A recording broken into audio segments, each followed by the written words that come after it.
Kalian mungkin tidak akan percaya cerita saya ini, tapi ini adalah kisah nyata yang terjadi pada diri saya sendiri. Perkenalkan, nama saya Jatmiko. Saya sudah jadi penjaga makam di TPU Kamboja ini hampir 30 tahun. 30 tahun sejak rambut saya masih hitam lepas sampai sekarang sudah memutih semua. Saya sudah lihat macam-macam, dari galian kubur yang amblas sampai makam yang tiba-tiba berbau melati di tengah malam. Tapi tidak ada yang sebanding dengan malam di bulan November 2 tahun lalu. Waktu itu hujan tak ada habisnya. Dari mulai sore sudah rintik-rintik menjelang maghrib dan deras sekali. Sampai dini hari pun masih mengguyur. Angin bertiup kencang, membawa hawa dingin yang menusuk sampai ke tulang. Saya sendirian malam itu, karena teman saya, Pak Mardi, sedang pulang kampung karena ibunya sedang sakit. Jadi hanya saya dan mereka yang menempati makam ini. Sekitar pukul 2 dini hari, saya sedang meronda di Blok D. Blok ini memang agak terpencil. Letaknya paling ujung dekat tembok pembatas yang sudah retak-retak dan diapit 2 pohon beringin tua raksasa. Pohon-pohon itu usianya mungkin sudah ratusan tahun. Akarnya menjalar kemana-mana, bahkan ada yang sampai menembus nisan. Banyak sih yang bilang, di bawah salah satu beringin itu ada penunggu yang sangat kuat. Saya berjalan pelan, hanya ditemani cahaya senter yang mulai redup. Tiba-tiba senter saya mati. Gelap total, saya merutuk pelan, lupa mengisi baterai cadangan. Saya merogoh saku mencari korek api untuk menyalakan rokok. Bau tanah basah dan lumut langsung menyeruak dan kemudian saya pun mendengar, tapi bukan suara tangisan biasa. Ini seperti lolongan kesedihan yang sangat mendalam, bercampur isak tangis pilu seorang wanita. Suara itu datang dari arah makam yang baru saya kuburkan sore harinya. Makam itu adalah makam milik Rina, seorang gadis muda yang seharusnya menikah minggu depan. Tapi meninggal tragis dalam kecelakaan mobil. Jasadnya pun ditemukan hancur, bahkan tidak utuh. Kami hanya menguburkan sebagian kecil dari sisa-sisa tubuhnya.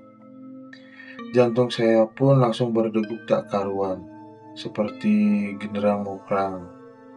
Rasa dingin yang menusuk itu bukan lagi karena hujan, tapi karena aura yang tiba-tiba menyelimuti. Saya tahu ini bukan manusia. Siapa sih yang waras akan berada di makam jam segini, dalam cuaca seperti ini? Tapi suara itu semakin jelas, semakin dekat, seperti bergerak-gerak di antara nisan. Saya gemetar, tapi saya tidak bisa lari, entah kenapa kaki saya terasa kaku, terpaku ke tanah.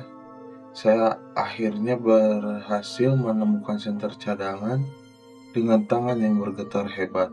Saya menyalakannya, cahaya kuning redup itu menerangi area di depan saya, dan di sana,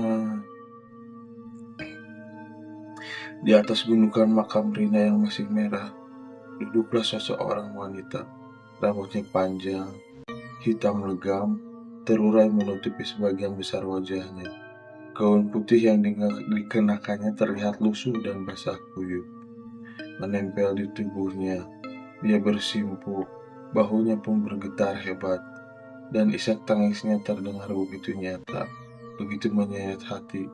Itu adalah arwah Rina yang saya yakin 1000%. Saya tidak bisa bergerak, saya hanya bisa menatapnya. Dia tidak menatap saya. Matanya tertuju lurus ke nisan di depannya, seolah-olah dia sedang berbicara dengan dirinya sendiri. Atau mungkin dengan jasadnya yang tidak utuh. Saya bisa merasakan kesedihan yang luar biasa.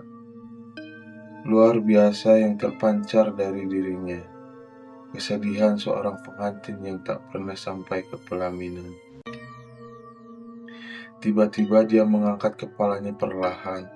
Rambutnya yang panjang tersibak memperlihatkan wajahnya. Wajahnya pun pucat pasi seperti lilin yang meleleh. Matanya, matanya hitam pekat, tanpa pupil, cekung dan kosong. Tapi yang paling membuat saya hampir pingsan adalah senyum tipis yang perlahan terukir di bibirnya. Senyum itu bukan senyum bahagia, melainkan senyum keputusasaan, kesendirian, dan mungkin kemarahan. Air mata masih mengalir dari mata kosongnya, bercampur dengan senyum yang mengerikan itu. Dia tidak berkata apa-apa, tapi bibirnya bergerak-gerak, seolah membisikkan sesuatu yang tidak bisa saya dengarkan. Saya merasa seperti ada tangan dingin yang mencekik tenggorokan saya, membuat saya tidak bisa bernapas, tidak bisa berteriak. Saya hanya bisa menyaksikan. Mungkin saya berdiri di sana selama 5 menit atau mungkin 1 jam. Waktu terasa berhenti. Kemudian samar-samar terdengar suara azan subuh dari masjid ujung desa. Suara itu seperti mantra yang memecah kegelapan dan seperti kabut yang tertiup angin.